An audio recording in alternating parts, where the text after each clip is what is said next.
Good evening, ladies and gentlemen. Welcome to the second ever The Wall of Champions and Greg podcast, the post-Canada 2017 edition. And welcoming to the stream tonight, alongside myself, as Luce. Evening, Luce.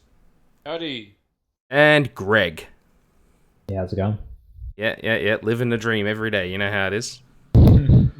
Well, Canada. That was definitely a race. Oh, I don't know about that. It was sort of decided at the first corner, wasn't it? It was somewhat. Well, so what we'll do now is we're just going to flick up and show the qualifying results from Canada. So everybody will see on the screen now. We're showing up the qualifying results, and it was a pretty dominant performance by Hamilton in the end. Nobody got close to him. Yeah, he did a really good job. It has to be said. He just looked the fastest all weekend. Well, for qualifying anyway. Yeah, I didn't get to see qualifying, but I watched the last few minutes, and it looked like he had an edge in that. Although Seb ran in pretty close towards the end. Yeah. Well, I mean, obviously it was actually technically Seb's second run in Q3, which was one surprising thing that Ferrari did, where Seb actually did 3 time laps in Q3. On his second run, he got within 0.004 of a second of Hamilton, and then obviously Hamilton's last lap, as we can see on the screen now. I know you guys can't see it; we don't have the technology for that yet. We can see that Hamilton was almost 3.5 tenths faster than Sebastian when the final flag flew.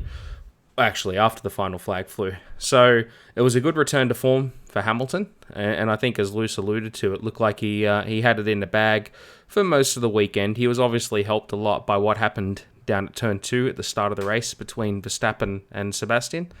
But it was a well-earned victory this weekend, I felt, for Hamilton.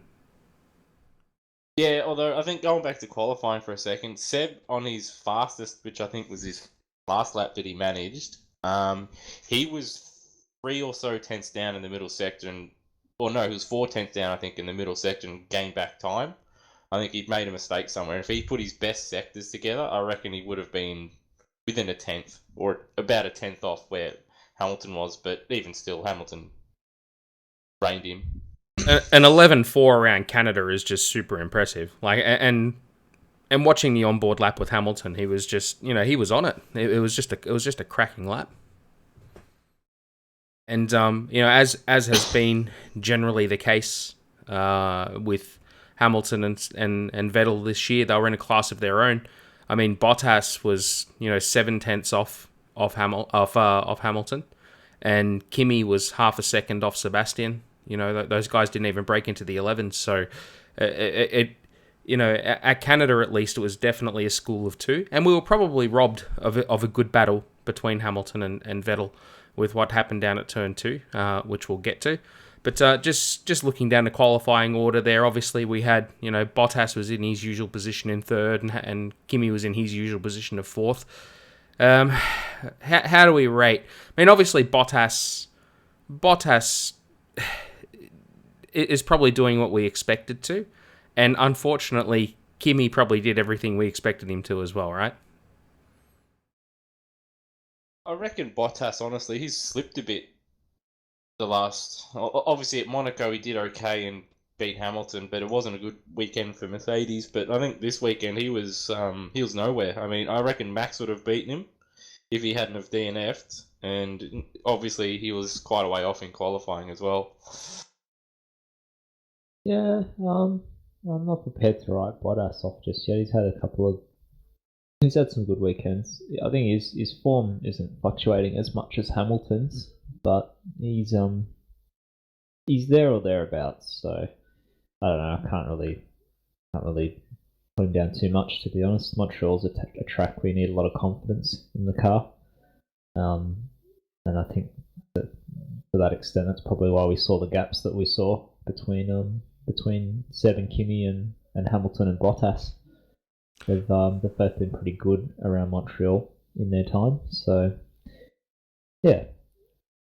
And we know that Hamilton and Vettel are probably better on Saturdays than their respective teammates. They're both gun qualifiers, always have been. probably particularly Sebastian, in terms of strengths and weaknesses. So looking further back, obviously, it was probably a surprise, in all honesty, how close Red Bull got to the back end of the front battle. I mean, Max was only 2/10, was actually less than 2/10 off Kimi at the end, and Daniel was only a 10.5 further back from Max. So, were you guys surprised by the pace we saw from Red Bull? I don't think surprised would be the right word. Like, both Max and Daniel are both good qualifiers and can pull a lap together when they need it. So, and the way Kimi's been and the way Bottas was, I don't think it was too much of a surprise when you look at it. When you look at it back now,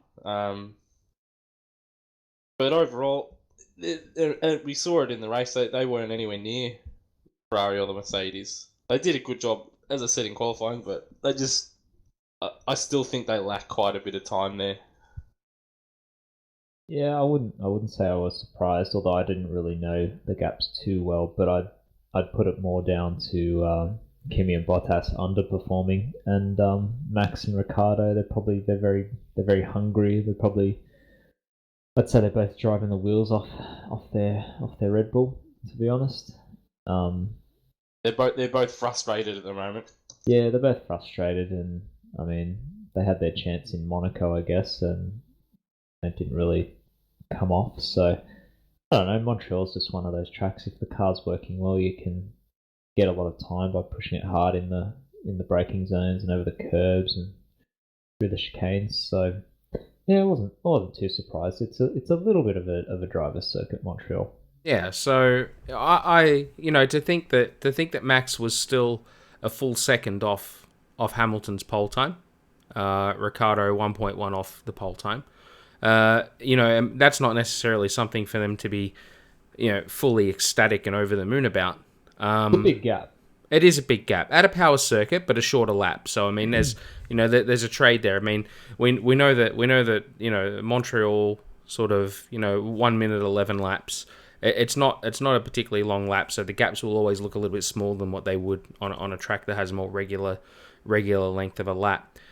But to be on a power circuit, it was probably good for them to be ahead of Williams and Force India, who, as we saw in a race, particularly of Force India, actually had really good pace.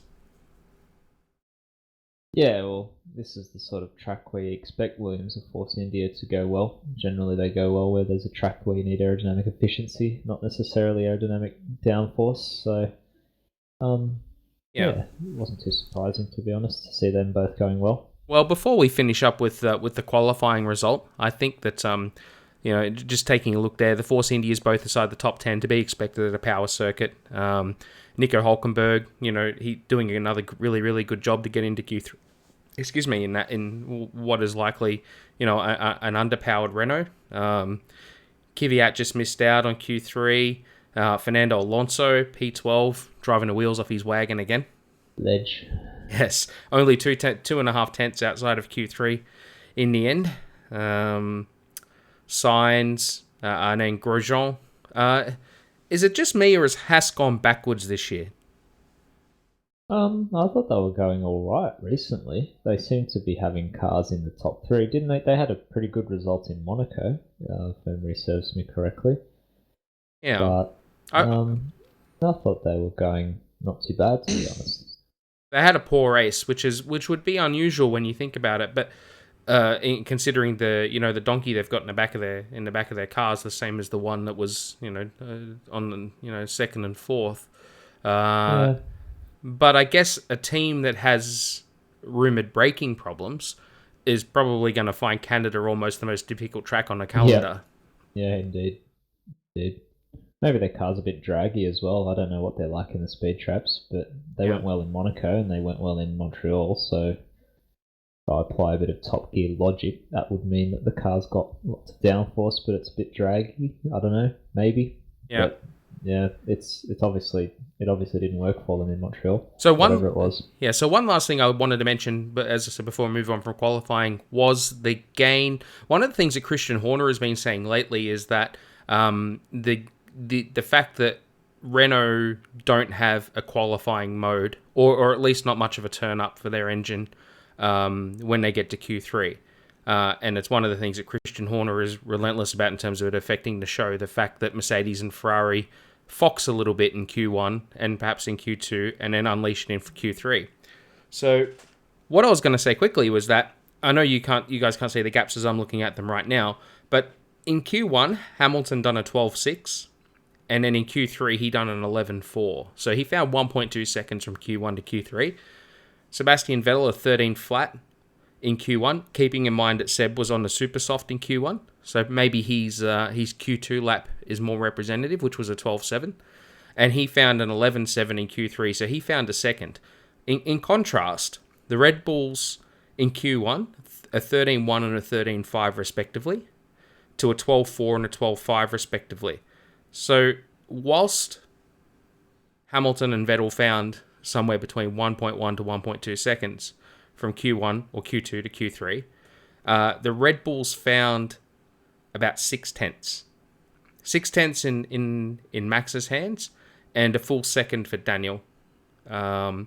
Although his Q2 lap was much more competitive. I think his Q1 lap wasn't that great. He's 4/10 off Max. So, how do you guys feel about that? Like the fact that that Mercedes and Ferrari find so much in Q3 is it good for the show when they pull out these surprising lap times at the end of the session, or would you really prefer to see them dialed up to 100% from the get go? It's frustrating from my point of view. I don't know how Greg or yourself feel about it, but it's inevitable that, okay, Q1 we're going to see them fairly close. Q2 you'll get the odd surprise where, oh, look, a Red Bull is in front of a Mercedes and a Ferrari, and then you just know come Q3 that the Mercedes and the Ferrari are going to be, they're going to have a few tenths on them.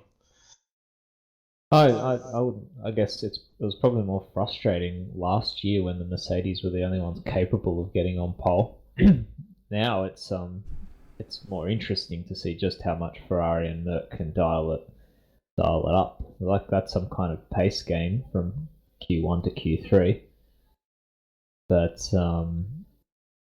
yeah, I've lost my train of thought.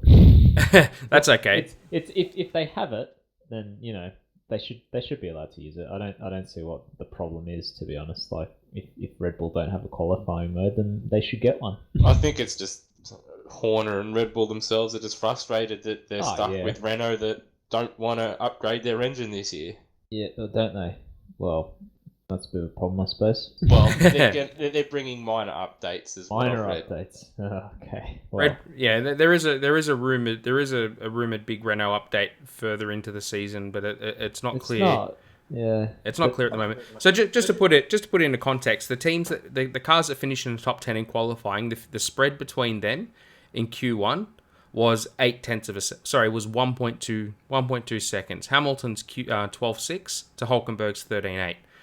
By the end of not a big spread. No, but by the end of Q3, okay. Yeah, that spread was 1.8 seconds. It was 11.4 to 13.2. Right. Yeah. Yep. So fair enough. Yeah. All right. So to move on from qualifying, then we've sat it on the lid. I don't think there was much that surprised us in qualifying. I think Fernando's comment in the press conference at the start that said you could probably pick the top 16 and be pretty much accurate. I would say just the one thing I didn't mind from qualifying was after Hamilton equaled Senna's record. I thought it was nice to see that thing with the helmet. I thought I was genuinely kind of pleased to see something like that, something a bit different. I thought it was a cool way to honour a milestone like that. We can definitely, I think so too. I think that to now be to have equaled Ayrton's record, and Ayrton was obviously one of the best qualifiers, if not the best qualifier Formula One's ever seen. Admittingly, obviously, he spent many seasons in a competitive car, but he also spent a number of seasons in a car that wasn't the best. That's right. He got the poles, so. He certainly did in a shorter career. So that was Ayrton's clearly amongst the goats when it comes to qualifiers, and to see Hamilton be given something like that. I know that the Hamilton Senna shipping gets a little bit much sometimes from a fan's perspective. We give it a lot of shit, but that was a genuine moment. I thought it was if it's true that the family gave it to him, which I suppose it'd have to be, then all power to them. And he seemed genuinely emotional about it. So I thought it was one of those genuine moments that you don't find too often in Formula One these days. So I liked it. Yeah, it was good. It was like Kimi getting pole at Monaco, right? Except obviously a little bit different. But like the emotion that Formula One had with Kimi getting a pole at Monaco was genuinely good for the sport, and I think it's good to see that emotion come out. And I feel that Hamilton getting that helmet was definitely part of that. But last word to Luce on that. Well, it was a nice touch, but at the same time, like, why didn't Schumacher, years ago get a helmet from the Senna family, or when he equaled, Senna's wins at Monza, why didn't he get anything? That's the only thing I'm a bit puzzled over. I don't think Michael ever showed the worship of Ayrton. Yeah, it's a bit different. And plus, obviously, Ayrton and Michael raced each other, so you could say, obviously, that makes their relationship much closer. I mean, I don't think Lewis ever even met Ayrton. Right. But by the same token, I don't see anything wrong with it. I thought it was a good look for the sport, and it's nice because I feel that love him or loathe him, and I know that we probably all feel more negative about him in here than what we do for positive. It's a love-hate relationship. Yeah, he's definitely one of those guys who is bringing more emotion to the sport. Yeah. In a sport that can feel very robotic with guys like Vettel and Raikkonen and Bottas, Mm. the Raikkonen bot and the bot, these guys. I don't think Seb's like that too. Seb's all right. He just doesn't get in on the social media stuff. No, and Seb will give you good responses when he's in a mood to, and if he's not, well. Yeah. Like anyone else, but that's like any driver on the grid. You see. Of course. But Hamilton always feels raw, like emotional, from an emotional perspective. Whether he's happy or sad, it's always a raw response from him. But anyway, moving along for that, otherwise we'll sit here caught to make qualifying for the whole shebang. Looking at the race result now, and we've just flicked over the screens here. Once again, I know you guys can't see it, but I mean that's a dominating performance from Hamilton. Well, I mean, you can look at the stream, and you're going to be about 30 seconds behind, but a bit like everyone else. Yeah, but I mean that's a dominating performance from Hamilton to win by 19 seconds from Bottas in a race where he probably spent 3/4 of the race cruising. Probably, I'd say. One hand on the wheel. One hand. Bottas was probably cruising as well. Yeah, I think Hamilton had one hand on the wheel, and the other one was giving a thumbs up to Lance Stroll.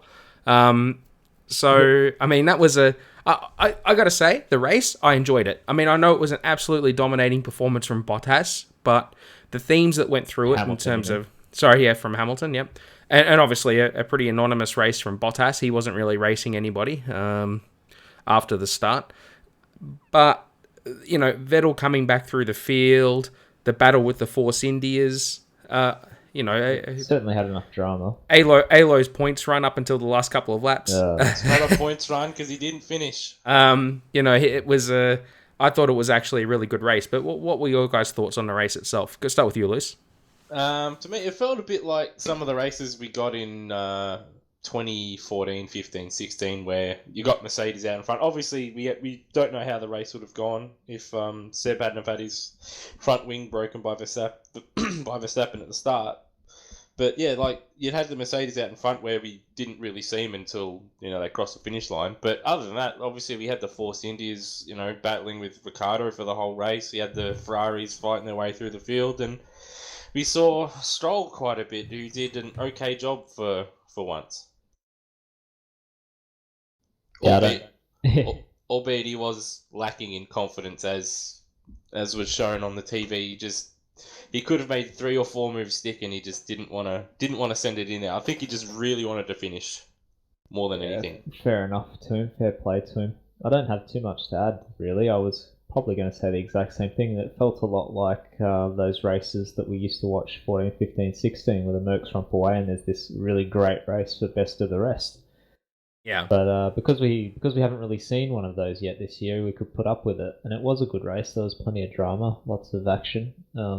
It was a good result for Stroll. Would have been nice to see Alonso get a point for a change, but yep. Yeah, good recovery drive from Vettel. He did well to limit the damage, and I'm sure we'll talk about it, but it was a pretty poor my opinion, poor decision making on the part of Perez on how he dealt with the situation that he found himself in the race. Yeah, Both Perez and Force India, I think. Yeah, we're definitely going to get to that. That's on the list as I'm looking at it. But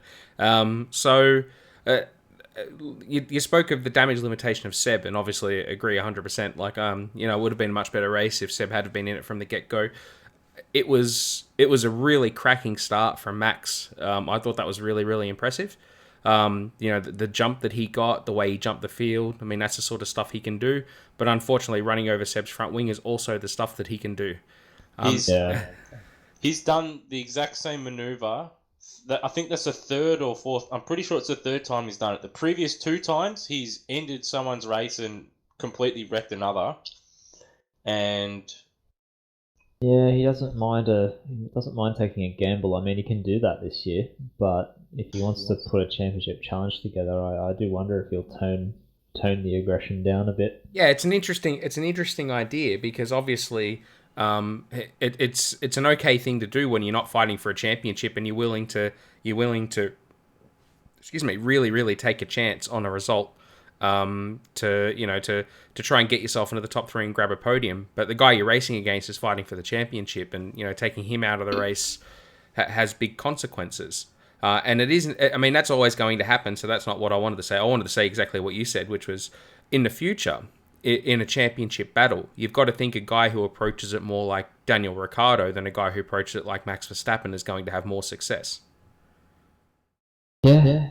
But at the same time, though, like Ricciardo himself has done moves where they've been they've been very risky, but he's just pulled them off. He seems to just pull them off. That's the difference. Yeah. Yeah, I think Max was very aggressive. I mean, you can't criticize the guy for trying what he did, but unfortunately, obviously, those kind of things can come back and have a big impact on the championship. And obviously, from Sebastian's perspective, he had to get into a fight back, and obviously he maximised it. He done the very best he could to come back and get 4th place.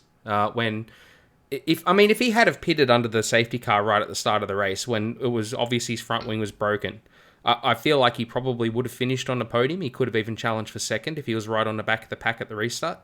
Or he might not have even gone to the back of the pack with the length of the pit lane, because obviously it's a really short pit lane at Montreal. But instead, Ferrari made a huge misstep, which was to leave him out under the safety car, obviously not really knowing that his front wing was going to break like that. I mean, 20/20 hindsight's a wonderful thing. But I felt like Ferrari could have done better in that situation.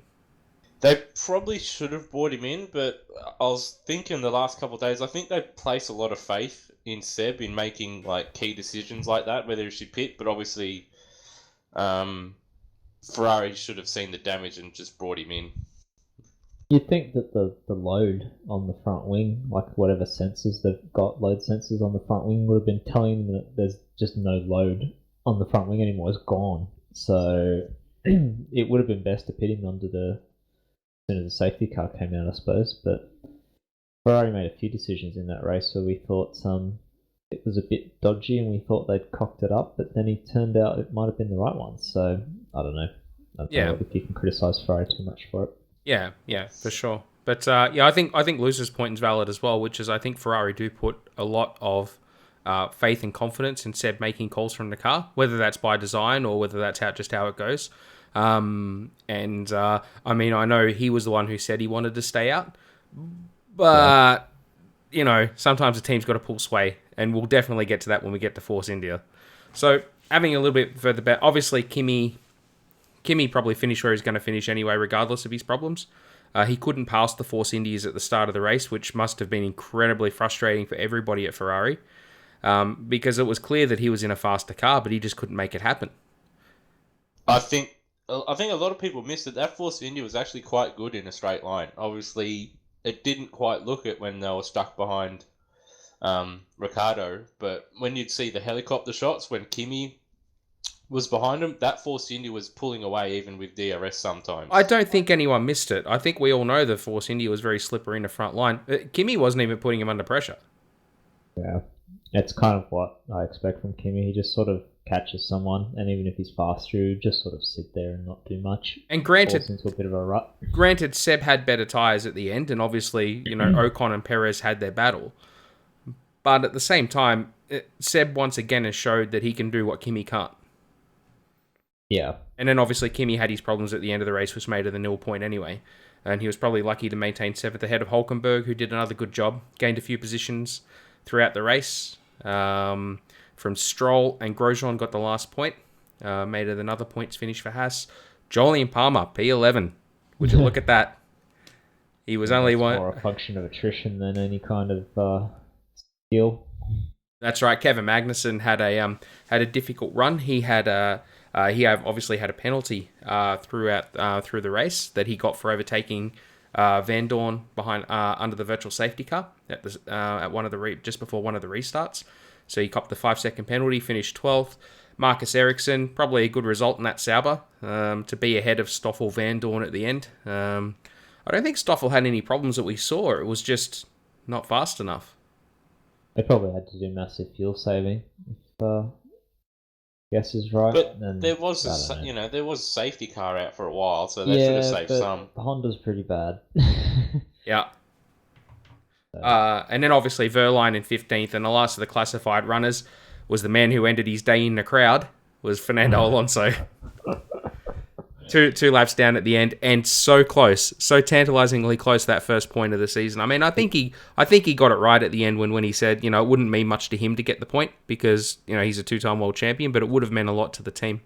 I think it would have, and I think you can see in the press release or whatever, Eric Boullier said that they're really hurting after that one. I think they really think they've got a good car, and I think this is sort of the beginning of the end, probably, of their relationship with Honda, unless they can pull some kind of miracle out of the bag. Well, you've got to think that if they've got a good car, it's going to go better at Baku than what it will at Canada. But they do have a 50 kilometer long straight. Well, I mean, a good chassis is going to do you more at Baku. Like it's a long straight. The straights are too long and the corners are too sparse and spread out. They're pretty tight corners. Yeah. For the chassis to make a difference. Like Canada, it can make a difference because they're sort of grouped together more and you can chain corners together and not get blasted down the straights. And it's a bit bumpy as well, so if you've got a compliant chassis, then that helps too. Yep. Yeah, fair enough. But, I mean, I don't think there's much else we can say about Alo. It was a superstar performance again in a rubbish car. He made Van Dorn look pedestrian, and his car failed him again. Yeah. Yet again. I mean, you could probably say that for pretty much every race this season except Monaco because he wasn't there. Yeah. I don't know what he's going to do, to be honest. So finishing up, the bad day for Toro Rosso. Obviously, Kvyat. Much bad luck. Yeah, it was bad luck because what actually happened, I found out after the race, was that it wasn't that Toro Rosso screwed up. The stewards screwed up. The stewards initially applied the wrong penalty. Toro Rosso served it, and then they said, you were actually supposed to have a 10-second stop go. We screwed up, so now you've got to have a 10-second stop go. What was the first penalty? The first one was just they issued a drive-through. The actual penalty, as per the rules, is actually a 10-second stop go. So they gave Toro Rosso the wrong penalty, and I think do another one. And I think it's absolutely unfair that they served the drive-through in good faith, and then. Oh, that's terrible. I did not know that. That's bad. And then obviously, whilst doing his 10-second penalty, his car failed. Yeah. So, what happened to his car anyway? I don't know. There was something on the right rear. I think a rim or something had broken. I think he probably clattered the wall the same way that he did in qualifying and broke the rim, and they couldn't get it off the hub. Was he due to pit again in that race? Yeah, I think he was serving his pit stop at that point because I think that the idea with the 10-second stop goes nowadays is that you can actually serve them before a pit stop. They're like the 5-second penalties. So fair enough. So yeah, and then obviously the Max Verstappen out on lap 10. He probably would have been in a good battle at the end with Ricciardo and the Force Indias and maybe even Seb. I think he would have been a boring race by himself, wouldn't he, Liz? Yeah, I reckon he would have finished. I honestly reckon he would have beaten Bottas. It certainly would have been. It would have been a good battle between the two, but I reckon he would have had him into the wall. But obviously he had a failure. He wasn't happy either. He seems to be getting a bit sick of it as well. Yeah, so a battery store failure. It does make it interesting as to whether Max would walk away from Red Bull at the end of the year. If there's didn't he sign an Go to extension? Ferrari. But I mean, the same way that Seb got out of his contract at Red Bull, there's performance clauses in there, and Red Bull are clearly not performing this year as they had previously. So if there's a performance clause that gets one of them, I mean, Red Bull's obviously been stung by that when Sebastian left. So you got to think that their contract writers nowadays are probably smarter people than what they were back then. Well, maybe not. Maybe that's why Christian's so antsy at Renault right now. Yeah, I mean, they've obviously got to put on the face to say that, yeah, look, we've got a good car, it's just a poor engine, but we know it's going to improve because obviously Ricciardo and Verstappen are both very, very appealing to the market. Ferrari. Possibly. The market. Ferrari. Yeah, the market. Yes. The market of Ferrari. But a guy who did not have a good day is the other guy from the Red Bull stable who's also appealing to the market, which is Carlos Sainz, who had a silly accident with Romain Grosjean. Took full responsibility for it after the race, which is good of him. Apologized to everybody, but that was a clumsy accident. Yeah. He admitted fault to it afterwards, thankfully. But it was a very bad accident. I don't know if it's just me, but he seems to be a bit shaky this year. I don't know. Could it be pushing too hard? Yeah, I don't know. He's getting his car up there, but maybe he's trying too hard to impress. I don't know. He obviously needs to calm down a little bit because he's putting himself into that fast but erratic category that keeps people away from top teams. I mean, I don't think he's got anything to fear. I think that if the choice come, like if Ricciardo or Verstappen did leave Red Bull, and I think it's more likely Ricciardo than Verstappen. Obviously they're going to go for Sainz. Kvyat had his chance. They dropped him for Verstappen. They're not going to put Kvyat back in that car. So Sainz only has to be solid. I don't know why he's feeling the need to push so hard unless he's doing it, because, he's saying, well, for the team, I need to get these best results, which is obviously what they're all going to say. But I don't see Kvyat pushing him that hard. So he just looks a bit erratic at the moment. I mean, I still think he's a superstar driver in the making. And I think that he'll definitely challenge for a title one day if he gets given a car to do so. But it doesn't look good when he's having accidents like that. Yeah, it's pretty amateur, to be honest. Just lacking just the spatial awareness. Yeah, and I guess that's the biggest thing. That was the same thing that they were getting stuck into Grosjean for, back when he got his race ban. And we thought it was Grosjean that caused the accident. I guess these habits die hard. I mean, you automatically assume it. Oh, Grosjean again. Look at this guy. Yeah. Yeah. He had 2 chances to avoid that accident, Sainz did, and still came across. Because watching it on the helicopter cam, he almost came across in the kink part coming out of turn 2, and then when he just completely came across, I just don't understand what he was thinking. Yeah. And obviously Felipe Massa was just desperately unlucky. I mean, I reckon he and Williams are really pissed off that he got taken out because I reckon they were probably, with the way things went, I reckon he would have been in with a shout for a podium. Stroll got a point. I don't know about podium, but there were definitely some good points on offer. I feel like he would have been in that battle where 5th and 6th, where Perez and Ocon ended up, where he would have. I think he was ahead of the Force Indias when he got wiped out, or at least around them. So, I think it's just unlucky for Felipe. But that's the kind of luck he's tended to attract over the years. And at least when he didn't take responsibility this time, he was actually right. Yeah. All right, so that's it for the race. I don't think there was too much more out of it. There was some dirty driving by a few drivers. Oh well, yeah. So I think you're talking about one in particular, one Mexican. There was that, and then completely forgot about Kevin Magnussen. Yeah, as well. Magnussen was terrible down the start-finish straight. That was pretty ordinary. Yes, actually, yeah, you're right. He was, he definitely. I feel like there'll be a reminding of the only one move and then a move back to the racing line allowed, because a lot of guys I think were flaunting that rule over the weekend. I doubt that. I like. Why would they get rid of the Verstappen rule and then tell them this? I think it's probably pushed by the stewards that they want this because people want to see racing.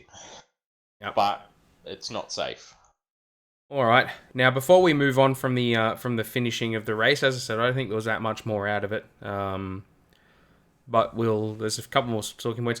I want the three of us to cast our minds back to last week, and I want to know whether you two can predict where I'm going with this.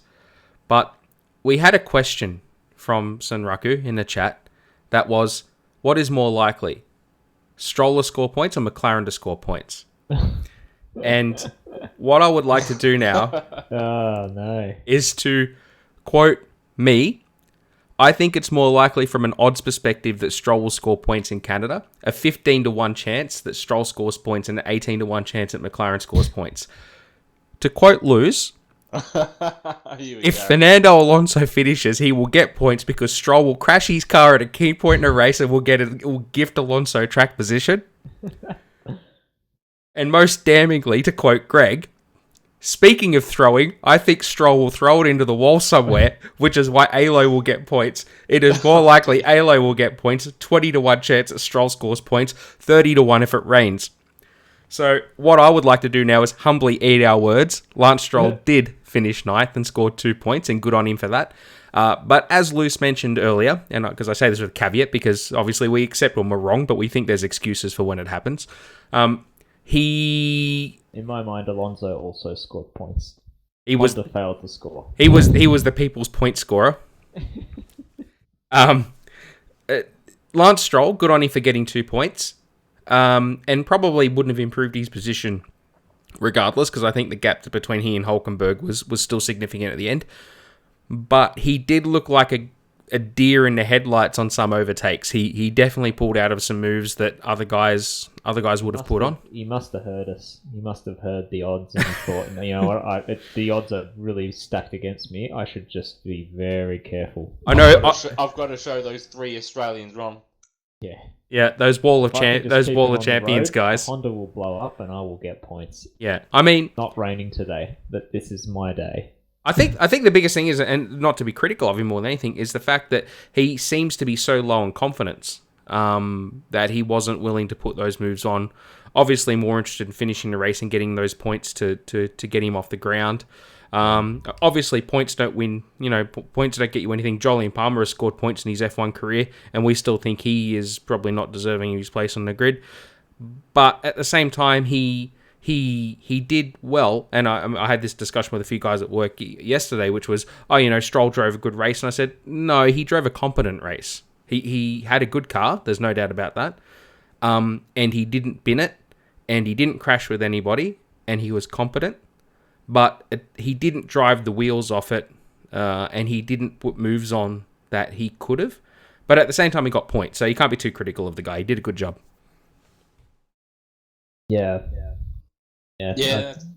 that's how I see it. I mean, you could see that he was lacking confidence. He didn't, he's really, really tentative in trying to overtake, and it just seemed like he just wanted to finish. But like, if you put anyone else in that car, they would have done a better job. And I think that's what it comes down to, at least at the moment, anyway. Is just the confidence isn't there, which in sport is 99%, and I don't know. Maybe towards the end of the year he'll get better, but at the moment, you got the point. But that car should have been 3 or 4 positions higher. He got the point, but he's got a long way to go. I mean, that point should have come a lot earlier in the season. I mean, if he builds from that, then good on him. If his confidence improves and he can actually nail those overtakes, the ones he was backing out of, then he'll be a better driver for it. But he had a good car this weekend. He was competent. He scored the points. And as long as he does that, he's outperforming, 30% of the drivers that have ever been in Formula One. So good on him. Yeah, I won't deny him his points. Good on him for that. Yep. All right. So before we move on, there's a few things to discuss before with the race. Obviously, before the race, we saw briefly the driver's briefing video. Can I just say that I thought that was fantastic, and I love to see more of it. Yeah, it was good to see. And going back to the qualifying thing as well. But it's good to see that the direction that they're going with what they're showing in the paddock and around the sport now. I like how it's going. Yeah, everything's a lot more open and free to the public and fans, which is something F1 has needed, really. Yep, for sure. But yeah, I thought the driver's briefing video from Monaco was a good insight into how the drivers actually interact with Charlie and the stewards in the briefings, and to hear the drivers how they raise their concerns. Obviously Max is talking about the curb at the swimming pool, and a few other things, and about the incident with between Seb and Lewis. So. Liberty Media, if on the off chance you do accidentally ever hear this video, because it would be by accident, not by design, that please do more of that, because that was really good. Also, please have Charlie actually listen to the drivers, because he was sounding a bit like Balestre, a little bit. Best decision is my decision. Pretty much. All right, we've alluded to it previously, but the Force India calamity. First of all, to quote Perez after the race, he said, A, of course I'm racing for my team. And then he said, B, I wouldn't disobey a team order. But did Force India cost themselves a shot of a podium? Yes. Yeah, possibly. There's a very good chance they did. I mean, Ocon obviously showed his maturity. And we don't know whether he was bleating on a radio or not. I mean, he's an F1 driver. You got to expect that he was, but we weren't hearing it from the world feed. But he was obviously a driver who was frustrated. I think we only heard him once in the world feed say that he could overtake Ricciardo if Perez would get out of the way. But at the same time, we did hear the team, not directly, but insinuate to Perez that moving out of the way of Ocon would be beneficial to the team, and that they would reverse positions later on if Ocon didn't make it work. Perez declined. Yeah, I don't know. I kind of expected him to do something like this, because I feel like he's under a bit of psychological pressure, because he's at this crucial stage in his career where the top teams are looking at him again, and that suddenly there's this young gun who's matching him, and yielding to him he probably just couldn't fathom the idea of yielding to him. But at the same time, like I've mentioned this to other people I've spoken to, but the top teams have their superstar drivers right now, and they're probably looking for someone more like a Bottas, who they know is going to be a team player and put the team's best interests at heart. And he just sort of looks like he thought himself a bit of a superstar and didn't want to help the team. So it might actually, I don't know. If I was a team boss at a top team, I'd be thinking twice about looking at him after seeing that. Luce? It was like 2013 Perez had returned, where he was just out there for himself when he should have played the team game. And as sort of Greg touched on, big teams are looking at you. It certainly, in my eyes, it wouldn't have hurt his chances of getting a gig if he had just gone, okay, do what Toro Rosso did at, I think they did it a couple times, but I know they did it in Singapore one year, and they swapped the drives around. He should have just said, okay, but if he can't get past him, we swap positions again at the end of the race. That's what he should have done. So the team already offered that to him, and he still declined. Yeah. So and I'm with Greg. I think that the top teams are looking for a driver who will play the game, and seeing Perez not play the game is, I think, detrimental to his chances. I mean, yeah, we all want hard races, but at the same time, the teams want a team player, not a prima donna.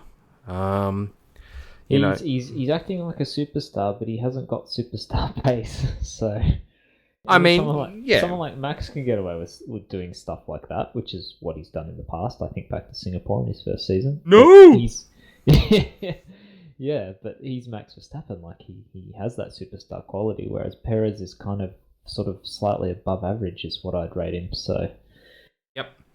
Yeah. So, and the other thing I'd say, of course, is that Force India is in a battle. They're not Mercedes and Ferrari who are going to score good points at every race. The Mercedes, they need the points. That's exactly right. And so when you're Force India and you're going to be in points pressure with, maybe not with Williams because they're a bit of a one car team at the moment, but with when you're thinking of Red Bull, when you're thinking of if McLaren come good at the back end of the year, Force India want those points now. Even Toro Rosso, they want to be able to solidify that fourth place in the championship as best they can. And when one driver is playing that game, and it's not for a championship, it's only for position, like you said, psychological. He wants to make sure that he's the number one choice, by Ferrari at the end of the year, for example, and not Ocon, because Ocon is doing a cracking job, and there is no doubt that teams are paying attention to Esteban Ocon. If he was in his full year in the sport, then I think he'd be on the radar of the top teams. Very potentially. Because it's his first year, I think everyone's more inclined to just think, give him another year. Yep.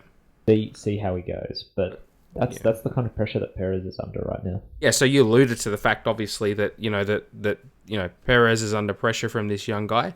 But hasn't got the team's best interest at heart, even though he said he did. But if he actually had the team's best interest at heart, he would have moved out of the way. And then under the agreement that, hey, but if Ocon doesn't pass Ricciardo, then, no skin off my nose, we switch positions back. But in this case, he actually robbed Ocon a chance to attack Ricciardo, who was obviously susceptible to the Force Indias. Yeah, I can't understand, actually. Was it a matter of strategy? Why was Ocon that much faster than Perez? Ocon He was on newer tyres. Yeah, he's on newer tyres. Yeah, he had a later stop. Significantly newer, or yes, enough? Yes, he was on significantly newer tyres. Because remember, he ran long. He was P2 for a long time in a race. Yeah, he did, didn't he? Yeah, that's right. Yeah. So fair enough. Yeah, but once again, when you're that team that's scrapping for points like that, like I said, you're not Ferrari, you're not Mercedes, who are going to finish 1-2 in the constructors anyway. You desperately need your drivers to play ball, and that was unfortunate and something that wasn't good. And the way he harshly defended Ocon was even worse than. Yeah, the thing that gets me is that he just let Vettel go straight through, and then he really harshly defended Ocon. It just looks really, really bad, doesn't it? Yeah, I agree with that. All right, moving on to the championship now. If we take a look at the Drivers' Championship, we see that Sebastian still leads the championship by only 12 points. That was 25 points going into Canada. So obviously Hamilton's done a good job of closing that gap down. So we head to Baku now. It's looking like a pretty juicy championship between those two. Yeah. Certainly going to be close. Yeah, absolutely. It's still a long, long way to go. I do get worried when Mercedes say they went back and were working 24/7 shifts at the factory, and they show up to the next race and obliterate the field the way that they did.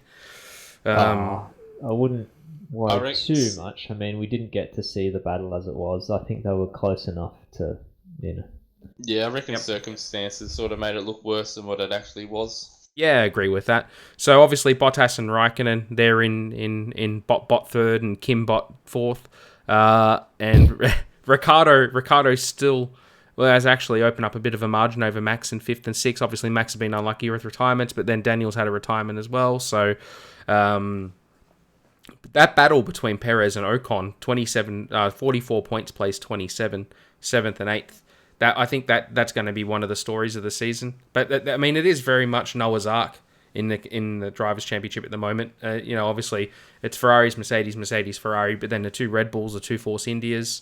Then Sainz is a significant margin over Kvyat. Kvyat's been a lot more unlucky with car failures, obviously, than Carlos Sainz. And Sainz had a couple of really good points finishes in China, for example. Massa in 10th. Probably underperforming in that car, but he's been unlucky a little bit, like at Canada. Hulkenberg out of the top 10 now in the championship, but he's obviously been doing a good job in what is obviously a better qualifier than a race car. The Hasses are 12th and 13th. They seem to be scoring points fairly regularly, but not as many as they were last year. Okay. Yeah, Verline's got a handful of points for Sauber. Kvyat 15th. Lance Stroll is now 16th in the championship, the last of the point scorers, so he's ahead of Jolyon Palmer, Marcus Ericsson, Fernando Alonso, Antonio Giovinazzi, Stoffel Vandoorne, and Jensen Button. So, just looking at that now, what did you guys make of Jensen's return at Monaco? It was crash-tacular. It was alright. I thought he did well considering the circumstances, but I thought that it was If I know Monaco is an extremely tough circuit, but the fact that everyone has to sort of slowly build up to their ultimate pace probably helped Button because it kind of equalises the playing field Would a in that respect. Would a Jensen Button, who had done all the races at the start of the season, put the move on Verline that he did? Probably not. Yeah, I don't think so either. Luce? But maybe he could have because with all these penalties and whatnot, he might have been frustrated and desperate as well. Yeah. I can't say that I'd actually see him even attempting a move like that. Overtake. Being in the Yeah. full time. I don't think he really cared. I think he can count the amount of overtakes that have happened at Portier in all time on one hand. And the amount of ones that have been done successfully, you probably don't even need a finger for. So, I thought that was really unfortunate. I was glad to see that Verline walked away from that without injury. Yeah. All right. Yep. Is that a few big ones this year? So obviously the next round we're off to everybody's favourite track where Baku's going to welcome us all. Is it going to be well done Baku or is it going to be facepalm Baku? I don't know. We might actually see a proper race for a change, so we'll have to wait and see how that goes. A reminder to everybody, it happened last year. It was obviously a walk in the park for Rosberg because Hamilton had his car issues where he was in the wrong mode from the start, and Nico obviously waltzed away with it, and Hamilton struggled to get some points by the end of the race. But it was a fairly. It's not a track that's going to be good for racing. So hopefully we see a really good battle between Mercedes and Ferrari. Just to finish off with a couple of things. Obviously this weekend we have the 24-hour of Le Mans. That sounds like it snuck up on you there, Greg. Yeah, I haven't been paying too much attention, so there you go. So obviously we have the battle for line honours is going to be between Porsche and Toyota. I'd say Toyota are probably favourites going into the race. Just a reminder to everybody that the ex Formula One drivers who are likely to be in with a shout of taking line honours are the Toyota Car 8 has Sebastian Buemi and Anthony Davidson and Kazuki Nakajima, or Nakajima Kazuki as I would call him. In car number 8. That's obviously the car that broke down on the last lap last year, Loose. And Davison can suck it. Jeez. So can Nakajima. Neither of them deserve the honour of winning such a race. My heart will be with car number 7 that has Kamui Kobayashi. Yes. With Mike Conway and Stefan Sarrazin. Remember Stefan Sarrazin? He drove a race. He drove a handful of races for Minardi, remember? No, he drove one race. And he had one of the biggest accidents you'll ever see. No, seriously, YouTube Sarrazin crash Brazil 99. Like, it is... He must have kept his foot on the accelerator or the accelerator failed because he binned it at Brazil at I think, where the pit lane is. And he just kept spinning and spinning and spinning and it didn't stop. He sounds like Fernando's crash there.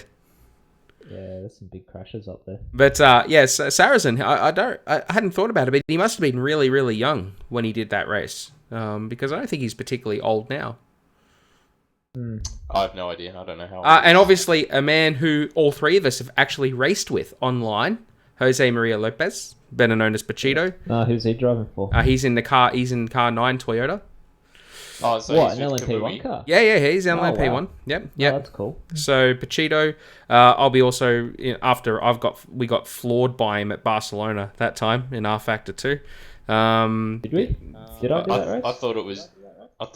Oh, there was a couple races. That one and it was Germany. He is the fastest sim racer I've ever come across. Yep, I'd agree with that. Way. And I think that what he's proven by doing, he's been in Formula E this year. He's a World Touring Car champion, I think, twice over. And now he's in LMP1 in one of the top cars with a shot at victory. I think that he's definitely a very, very good, versatile, all-round driver. He also tested for Renault. Yes, he did. He did. And if I heard rightly, his times weren't too bad either. Yeah, and he was going to be one of the drivers at USF1 before it all went belly up. Oh, really? That went the same way as the Serbian Vultures F1. And a last note about Le Mans is that Rebellion Car 31 in LMP2 has Nicholas Prost and Bruno Senna teaming up. So I always like seeing Prost and Senna teaming up in the same, not only the same team, but the same car. So hopefully those two guys get a good result. We need Hunt and Lauda. We need their sons to come and race in LMP2 as well. I haven't really. Well, I know Matthias Lauda does. Matthias Lauda will be in Le Mans. Yeah. Yep. I know. I think. Sorry, what was that, Greg? I think Hunt some races. racing. Yeah, he does. He some does. racing. And Look, the big story. Yep. The big story is that this afternoon I pre-entered round 2 of the New South Wales KZ2 Super Series at Canberra Kart Club, which is on look next out. Sunday. Look I have out. to go buy some new tyres tomorrow. Well, rip And your I'll just- wallet. Yeah, and I'll just be winging it. I won't do any practice. I'll just show up and see how we go. Good work. I did some neck training this evening before this show. So Very good. So hopefully my head doesn't fall off. So 2 things to finish off. First of all, man of the match at Montreal was definitely Patrick Stewart.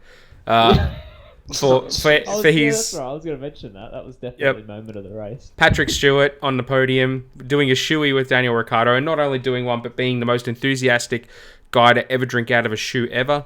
I think a lot of people from the younger generation probably only know him as Professor Xavier from the X-Men movies, but obviously, he'll always be Jean-Luc Picard, and so that was really cool because Patrick Stewart's clearly a very cool dude. So hats off to him for being such a fun contributor to the podium celebrations. A big cheer went out in our living room when we witnessed that. Indeed, and I You think mentioned the 3 of us did watch the race. We did. In one location. First time in years. Yeah. And not only that, Mark Webber could learn a lot from Patrick Stewart, and I never thought I'd say that. And Nico Rosberg, who said he hoped that Daniel Ricciardo would never win another race just so he wouldn't have to drink out of his shoe again. Well, joke's on you, Nico, because Stewart's clearly cooler than you. And one last thing from me is round 2 of the iRacing F1 Oceanic Championship is on this Friday night. All 3 of us will be participating on behalf of Autohouse Racing, so we're very much looking forward to that. Yes, new livery with an explosive new livery. For some of you. If you don't play the team game, Luce, I'm sorry, but you're going to be Sergio Perez right out of this place. But and that'll be on Apex Racing TV. It will be on Apex Racing and TV. We'll probably stream it as well. I'm sure we will. All right, fine. So you're going to get more people to watch me just bin it in. Well, did you even start the last race? No, but I'll make sure I get it right this time, and they'll be able to watch me put it into the wall. Yeah, that'll be good. The wall of dunderheads. Yeah, the wall of dunderheads down there. All right, final thoughts from you this week, Liz. I reckon we're in for a really dull race at Baku. Mercedes won too. On that high note, final thoughts from you, Greg. When is Baku? A couple of weeks from now. Okay. Yeah. Well, I don't know what Baku will throw us. Hopefully, it'll welcome us all, and we'll have a good race. Who knows? Very good. Well, I've just one more thing. Mm-hmm. Rest in peace, Greg. Why? Because I'm racing. Horror kart smash. Oh dear. Maybe. I don't know. It's in the reverse direction, and I don't like the track in the reverse direction. All right. I just realised I forgot to show the Constructors Championship team. Reminded everybody that at Canada, Mercedes retook the lead in the Constructors Championship by 8 points. No. And then Red Bull clear an open third ahead of Force India, who have a big gap over Toro Rosso, and then Williams is 6th. Renault, or should I say, Nico Hulkenberg is 7th. Haas is in 8th. Sauber with 4 points for Pascal Wehrlein's 9th, and dead last on a duck, yet to score, McLaren Honda.